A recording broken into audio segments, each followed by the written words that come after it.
Olá, olá, olá, olá. Vamos chegando, gente. Vamos chegando.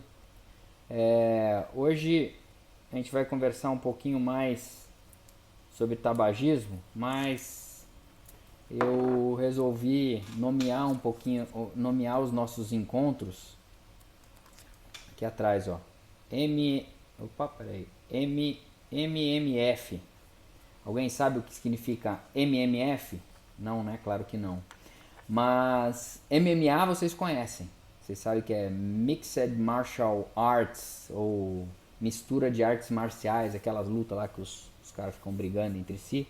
Então eu quis fazer um que é muito famoso, né? MMA é bem famoso, essas lutas, família Gracie, que ganhou muito, brasileiro tá sempre ganhando aí, descendo a porrada em todo mundo. E eu. Opa! E eu hoje, pra gente deixar um negócio mais concreto sobre os nossos bate-papos, vou colocar hoje é nosso episódio número 2, né? Sei lá se tá bom aí, 2 aqui, sei lá.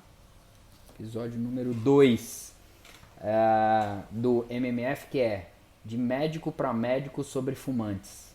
Então eu resolvi começar a conversar um pouquinho com os médicos a respeito da abordagem dos fumantes, entendendo a dificuldade que existe nessa abordagem, vendo o dia a dia, aqui a dificuldade que os médicos têm em abordar os fumantes, então tentar desmistificar um pouquinho isso é importante.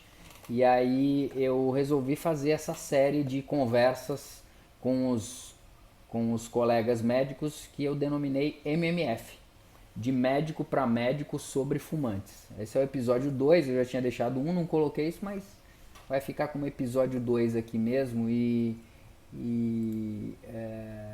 O que eu queria conversar dessa vez, o tópico que eu separei hoje é a respeito da não abordagem no consultório por parte dos médicos. Então, o que será que faz com que o médico não aborde um fumante no consultório? Quais seriam as barreiras que o médico teria em relação a não abordar o paciente no consultório? Na conversa passada que a gente teve, para quem não assistiu, procura por aí no YouTube, Dr. Márcio Souza ou hashtag Feliz Sem Tabaco, em alguma mídia tá, eu não lembro qual que eu postei, numa das duas deve estar, Facebook ou no YouTube. No primeiro bate-papo que a gente teve, a gente nem entrou nesse mérito que o médico não abordar o paciente, porque isso faz parte da nossa prática da GCP, né? Good Clinical Practice, então das boas práticas clínicas, nós perguntarmos se o paciente fuma. Só que eu tenho algumas estatísticas aqui para mostrar. Eu fui ver alguns estudos americanos e só para tentar colocar um pouquinho, ó, nos Estados Unidos, eles identificaram que os clínicos, né, os GPs lá, que são os médicos clínicos lá que atendem os americanos, eles viram que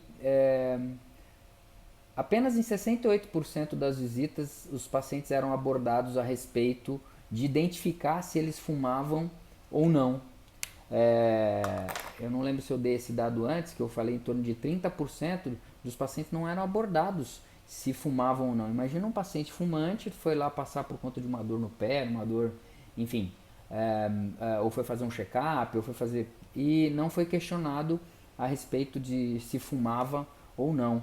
Então essa é uma estatística americana. Eu fui procurar alguns estudos para tentar identificar um pouco do por que existem essas barreiras que fazem que, claro, as estatísticas americanas são um pouco mais robustas, mas que a gente pode transpor isso rapidamente para a nossa realidade aqui do Brasil. Essas barreiras, eu vou ler aqui algumas, ó, inclui a falta de consciência do próprio médico. O médico não tem essa consciência de que ele deve abordar o fumante. Falta de familiaridade, será que ele entraria aqui também? Falta de habilidade, será que ele tem a habilidade de tratar um fumante? Então, se ele não tem essa habilidade, ele não vai nem para cima do fumante, já que ele não vai conseguir ajudar.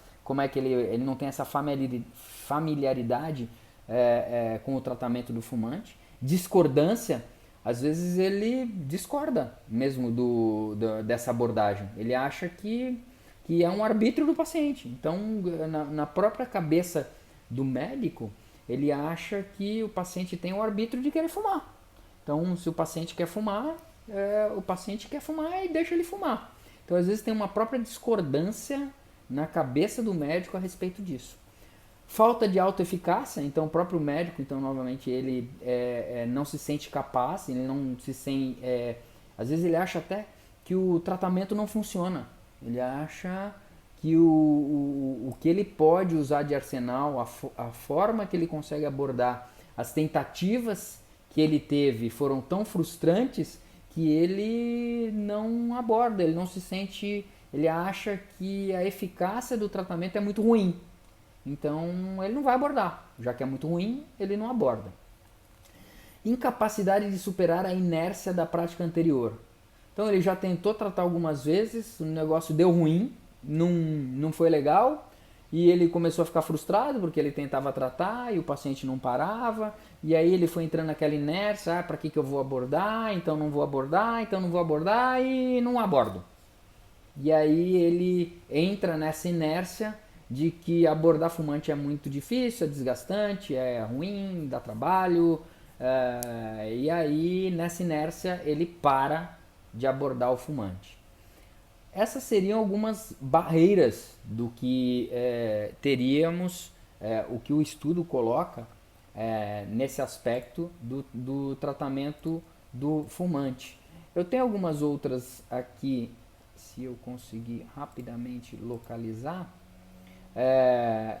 do próprio estudo, falando que fumar é visto então como uma escolha, aquela discordância. Então o fumante fuma porque quer, é o arbítrio dele, vamos deixar o cara andar do jeito que é.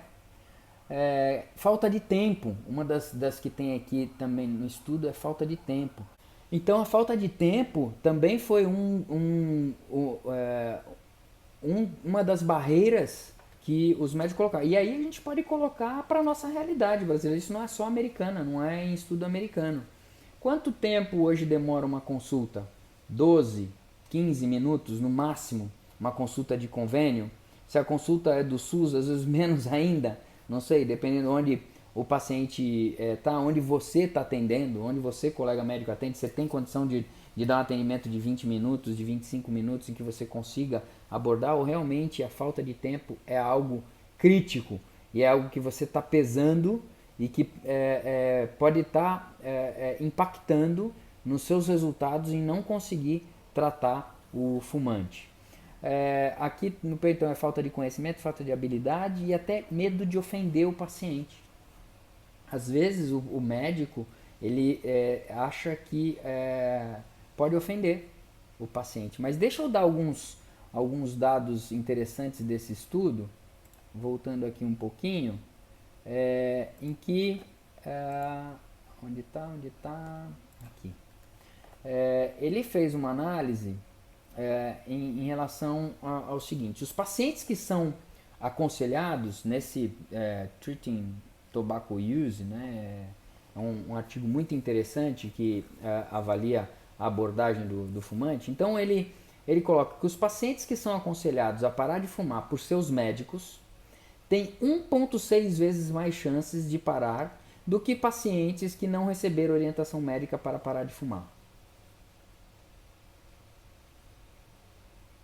Para agora que eu vou dar um dado extremamente interessante para você que está achando que não deve abordar, que tem medo de ofender, que é demorado, mas eu quero dar um dado importante. Os pacientes que são aconselhados a parar de fumar por seus médicos têm 1,6 vezes mais chances de parar do que os pacientes que não recebem orientação médica para parar de fumar.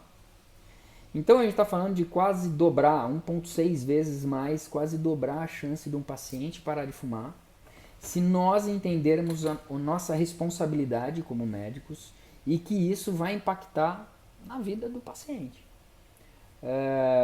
Ainda hoje a gente teve uma consulta que a gente estava discutindo, eu estava com o residente no consultório, uma senhorinha que tem acho que 47 anos, se eu não me engano, e ela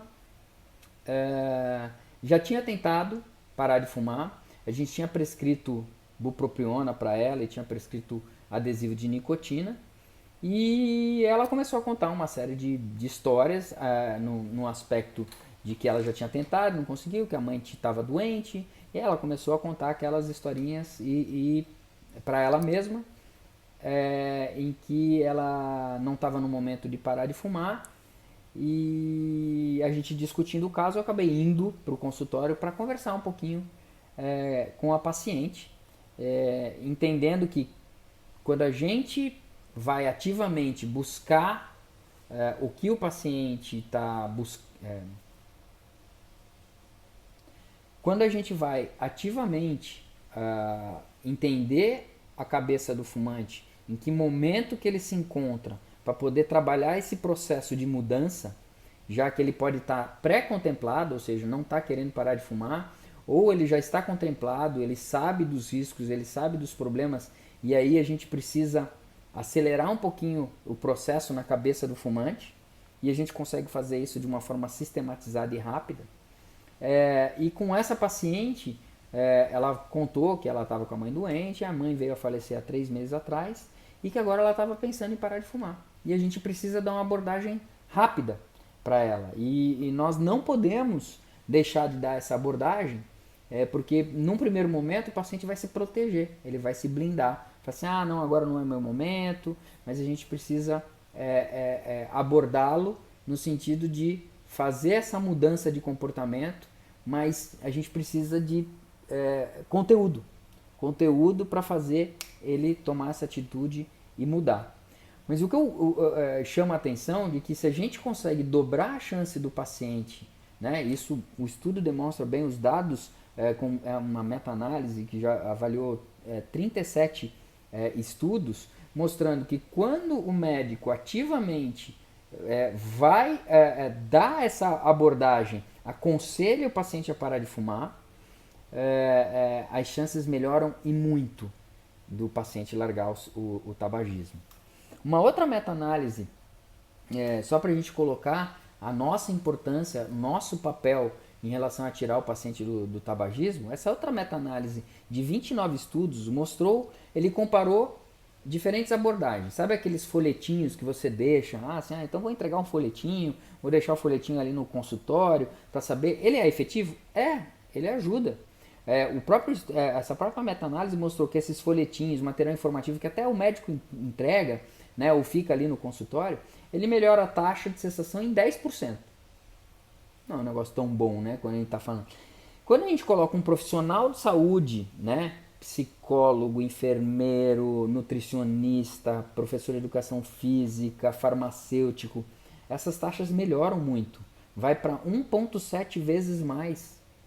Então, às vezes a gente não identifica, o próprio médico que tem uma clínica e que às vezes ele não quer colocar um outro profissional, mas que o profissional ele vai melhorar muito as taxas e tratar melhor esse paciente fumante e que seja altamente custo efetiva, que te dê retorno no consultório, porque isso vai fazer um giro muito mais interessante. Então às vezes você já tem uma nutricionista, você já tem um psicólogo, você está dividindo. Eu mesmo estou numa clínica que a gente tem uma psicóloga atendendo, então ela tem uma salinha toda própria dela, diferente até das nossas, que nossa tem maca, a dela é separadinha. Então, se você já tem, você consegue colocar um psicólogo para fazer essa abordagem, você já melhora essa taxa de sucesso em 1,7 vezes. Então, a taxa em 5 meses, o endpoint que ele utilizou foi de 4 a 5 meses, você já melhora essa taxa em 1,7 vezes.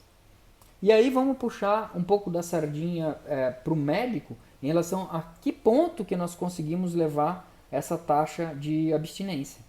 A gente consegue levar, quando coloca o médico nessa meta-análise de 29 estudos, aumenta para 2 vezes mais chance do paciente parar de fumar, quando existe uma abordagem do médico. A gente vê muito desses resultados no nosso grupo de tratamento, onde eu tenho múltiplos profissionais, e a gente tem que realmente o paciente ele busca esse respaldo maior no médico. Então a gente acaba tendo um pouquinho de melhora nessa taxa de cessação quando vai para o médico, porque a gente consegue colocar medicação, a gente tem um pouquinho mais de poder em relação à abordagem desse paciente fumante. Mas esse poder, ele pode não estar sendo totalmente utilizado. Se a gente está colocando que o médico não tem a habilidade e se você se colocar nessa situação, você colega médico, poxa, caramba, será que eu sei tratar direitinho? Eu sei dar o medicamento? Eu sei como abordar? Eu sei o que eu posso dar nesse momento? Em que momento que ele está? Pré-contemplado? Não está contemplado? Então, buscar essa expertise é fundamental, porque você vai estar melhorando as taxas de sucesso do seu fumante. E aqui eu estou jogando a responsabilidade para o médico, sim. Você, colega, tem que estar responsável por essa abordagem, porque a gente consegue melhorar, sim, mais que duplicar quando a gente aborda o paciente.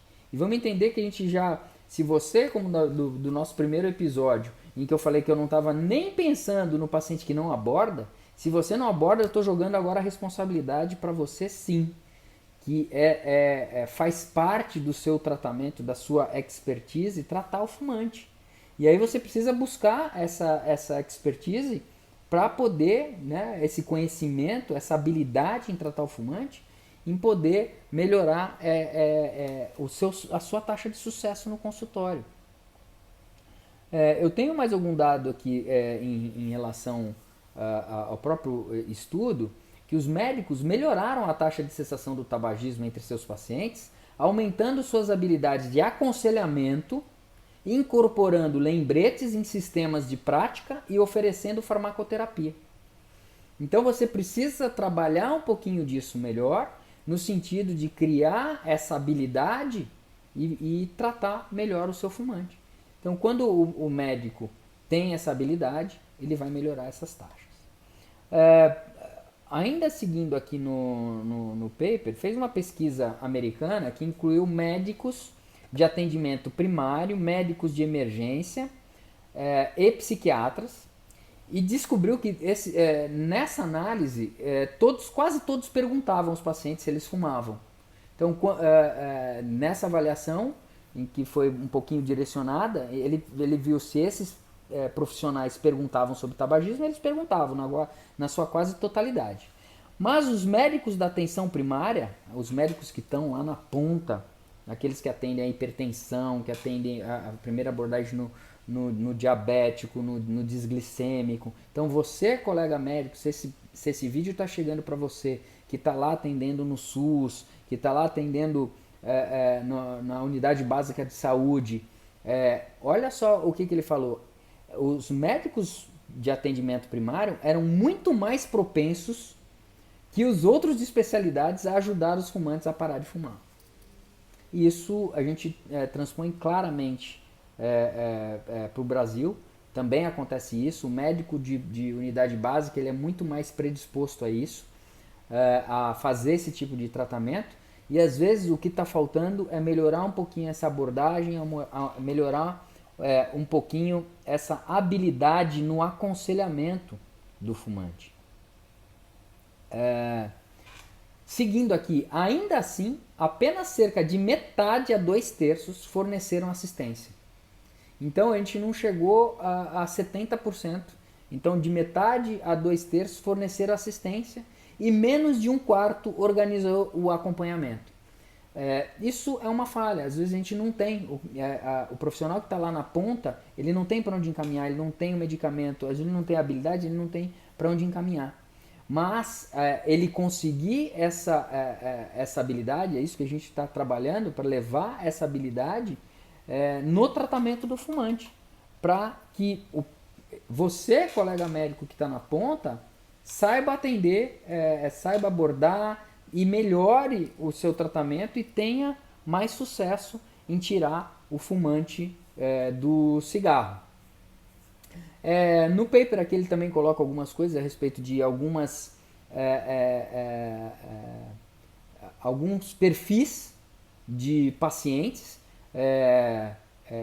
menor taxa, menor ganho financeiro, minorias étnicas, que é mais ele fala também de minorias, o pessoal LGBT, né? GLBT, desculpa, GLB, gays, lésbicas, GLBT, que eles são mais fumantes. Isso a gente tem análise, a gente pode falar isso especificamente, em que essa população ela tem uma prevalência maior de tabagismo, então ela deve ser abordada de uma forma específica também. E talvez você tenha essa dificuldade na abordagem, então às vezes grupos específicos para esse tipo de atendimento vai funcionar de uma forma muito legal.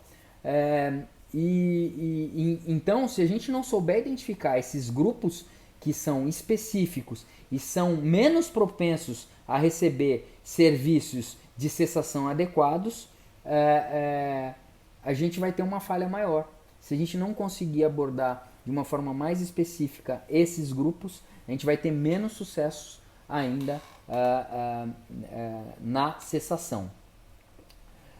Ele segue aqui identificando alguns grandes temas que foram identificados então nessas barreiras, e ele coloca aqui como a falta de tempo, e que talvez seja uma grande barreira, às vezes talvez não para o médico que está na unidade básica, mas o médico especialista, que tem que atender o médico de convênio, que às vezes o médico de convênio ele atende também no SUS. Então ele tem as duas jornadas, né? Então ele atende no SUS e atende no convênio. E às vezes no SUS ele tem mais facilidade. Então a sugestão aqui é que você comece fazendo onde você tem um pouco mais de tempo, para você começar a ter as horas de voo, para você começar a praticar, a ter essa melhor abordagem ao paciente fumante. E claro que isso vai paulatinamente, e você sistematizar esse tipo de abordagem é o mais interessante. De que forma você faz essa abordagem, de como você vai sistematizar essa abordagem. Então, às vezes no SUS você tem mais tempo. Então, é onde você vai colocar 3 ou 4 minutos do seu atendimento nessa abordagem. E lentamente você vai migrando para o seu consultório, onde você talvez tenha menos tempo. Você tem que atender em 12 minutos, 15 minutos. E talvez a sugestão para isso, quando a gente migra onde você tem mais tempo, você jogar isso para o consultório e depois você sistematizar um atendimento com outro profissional de saúde, abrir grupos de atendimento, isso seria uma situação melhor. Lembrando, gente, por que a gente... lembrando, por que nós estamos abordando dessa forma com você, colega médico? Para tentar melhorar cada vez mais as taxas de cessação de tabagismo no nosso país. Porque se a gente melhora no seu consultório, a gente reduz as taxas de tabagismo no país. E é extremamente importante contar com quem faz na unidade básica de saúde, o médico que atende no SUS, porém uma grande parte, uma grande fatia está dentro dos convênios, e tenho certeza que você, colega, pode estar se identificando nesse sentido, e fico completamente à vontade de responder qualquer tipo de abordagem, qualquer tipo de comentário que vocês tenham, para a gente estabelecer um bate-papo e entender quais são as dificuldades que se tem dentro do consultório. Eu faço consultório privado também, entendo que é bem mais fácil fazer no consultório privado, mas eu atendo SUS. Eu sei como é essa dificuldade, mas eu sei que a gente consegue melhorar e muito. E a falta de tempo é um dos pilares importantes que é uma barreira importante na abordagem desse fumante. Então, se a gente consegue sistematizar, talvez onde você tem um pouquinho mais de tempo, então começar a sistematizar esse atendimento, entendendo da nossa responsabilidade, da nossa função como profissionais de saúde, em que nós conseguimos chegar a uma taxa de cessação, dobrar a chance do paciente largar o cigarro. Aquele paciente que sofre porque não está conseguindo largar o cigarro.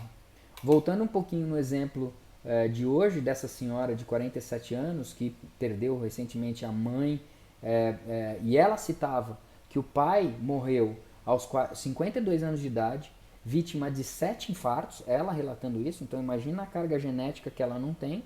Hoje ela estava fumando um maço, ela estava contemplada, porém não se sentia no momento de parar de fumar. Então, quando ela estava conversando com a residente, ela não se sentia no momento de parar de fumar, com uma carga, com um peso genético aí do pai, que já tinha esse antecedente importante de doença coronariana pregressa, falecido antes dos 55 anos, de infarto agudo do miocárdio, então já coloca ela numa linha direta com esse antecedente genético importante, e ela, atual tabagista, e que não estava entendendo qual era a melhor. Veio para uma consulta na hipertensão, para avaliar a hipertensão, mas a gente poderia simplesmente largar a paciente e não fazer ela entender que a principal atitude para ela naquele momento era largar o cigarro. Não era nem o controle pressório, que a gente já comentou em outras aulas, mostrando que o impacto de se tratar o tabagismo em relação à prevenção primária, e ela era uma hipertensa que não tinha sofrido qualquer tipo de evento, então eu estou falando de hipertensão primária. Então o que é mais importante? Tratar o colesterol, a hipertensão ou o tabagismo? Não há dúvidas que tratar primeiro o tabagismo, ela deve entrar como o nosso peso maior. Então o tempo que eu vou levar para tratar o tabagismo, ele deve ser maior. Eu tenho que colocar em relação a esse peso e abrir um canal de conversação. O que aconteceu com essa paciente hoje? Ela vinha com um discurso de que ela não estava no momento de parar de fumar, que ela tinha acabado de perder a mãe, que ela estava muito ansiosa, que ela já tinha tentado a bupropiona, que a bupropiona, ela não tinha tentado a bupropiona, tinha sido prescrito na outra vez, mas ela foi ler a bula e não gostou do que leu, e aí ela não chegou a usar, e ela teve um problema com uma outra medicação para depressão, e que ela não tinha se dado bem, ela sofreu para desmamar o medicamento, e ela ficou com esse impasse. Falei assim, poxa, eu já sofri tanto para largar o outro, se não me engano acho que era buspirona, tinha sofrido para largar o outro, e agora ela não queria entrar na bupropiona, porque ela entendia que ela ia sofrer da mesma forma. Então se a gente não dá o peso ideal à patologia que ela tem que largar mais em relação à prevenção primária dela, no caso o tabagismo, é aí que a gente tem que jogar as nossas cartas, porque eu preciso bater no principal fator de risco que ela tem hoje, aos 47 anos, sendo uma fumante ativa de um maço de cigarros ao dia. Ela precisa parar de fumar. Eu preciso fazer ela entender, e aí entram todos os dados que a gente pode dar. O que seriam todos esses dados? Os dados de que os pacientes infartados com menos de 45 anos, o principal fator de risco para infarto são os pacientes que fumam. Né? Então, o principal fator de risco em infartados com menos de 45 anos, aí ela fugiu um pouquinho, estava um pouquinho acima de 45 anos, era o tabagismo. Então, ela estava numa linha de tiro direto. Então, enquanto ela estivesse demorando para fazer esse tratamento de tabagismo, ela estava em risco direto. Lembrando que não é simplesmente parar de fumar, porque não é parou de fumar, o meu risco volta a ser zero. Não é. Parou de fumar, ela ainda vai ter todo o tempo, ainda sob risco. Então ela tem que, o quanto antes ela parar de fumar, para ela voltar a ter o mesmo risco que um indivíduo não fumante, que vai, de acordo com o Nurses Health Study, a gente colocou em alguma aula, de 10 a 12 anos para ela voltar a ter o mesmo risco em relação ao paciente que nunca fumou. Então ela está correndo contra o tempo. Então quando você começa a dar esses embasamentos para o paciente, você começa a fazer ele virar a chave. E às vezes não é esse tipo de abordagem, às vezes é um outro tipo de abordagem, mas você entender que se você começa a sistematizar esse atendimento, você melhora a taxa de cessação e ganha todo mundo. Porque quando você consegue tirar um paciente do cigarro, a sensação é muito, muito, muito boa. Né? É uma sensação de dever cumprido. E esse é o meu convite para você, colega médico, começar a fazer uma abordagem sistemática desses pacientes fumantes. Porque a sensação de tirar o paciente de uma prisão, entender a cabeça do fumante, entender o que ele passa, o que ele sofre, quebrar esse paradigma de que isso pode ser uma opção dele, que não é. O fumante não fuma porque quer. Então a gente tirar um pouquinho desse paradigma, principalmente na cabeça, às vezes você, colega médico, tem um pouco disso. Às vezes não é totalmente, mas acha que algum paciente, não, esse cara aí gosta de fumar mesmo, então não. Não é isso, não é por aí que a gente deve andar. Tá bom? Então fica aqui meu convite. Hoje o tema do nosso MMF foi não abordar no consultório. Completamente errado. Precisamos abordar. Eu dei os dados para vocês, o quanto a gente consegue melhorar, duplicar, mais que duplicar a chance do paciente parar de fumar. Então, cerca de 30% lá nos americanos não abordam sequer se o paciente fuma ou não. Então, esse fica o meu recado, o convite, assim, abordar 100% dos pacientes no consultório e trazer essa expertise para vocês, que vocês consigam tratar os fumantes, sistematizar esse atendimento, saber como abordar, saber como tratar, que medicação tratar, como acompanhar, mas abordar no consultório é extremamente importante, criar